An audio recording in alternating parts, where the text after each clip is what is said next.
খাওয়া দাওয়া আর ঘোরাফেরা ছাড়া বাঙালির কোনো অনুষ্ঠানই সফল হয় না, সেটা তো তোমরা জানোই।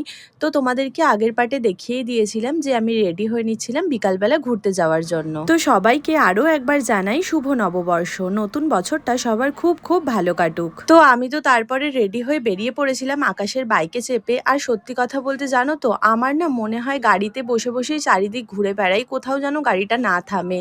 আমার এই গাড়িতে চলতে চলতে যে হাওয়াটা আর যে একটা স্নিগ্ধ ব্যাপার আসে, সেই জিনিসটা ভীষণ ভালো লাগে। তো আমরা আমাদের ডেস্টিনেশনে পৌঁছানোর আগেই রাস্তায় এক জায়গায় গাড়ি থামিয়ে খেয়ে নিয়েছিলাম ফুচকা। বাঙালির আবার ফুচকা ছাড়া চলে নাকি? তো সেদিন আমরা পৌঁছে গেছিলাম কোন্নগরের বারোমন্দির ঘাটে। প্রায় 2-3 বছর ধরেই এই দিনটাই আমরা চলে আসি বারোমন্দির ঘাটে। কেন জানি না, আসলে কোথাও যাওয়ার জায়গা খুঁজে পাই না, তাই এখানেই চলে আসি।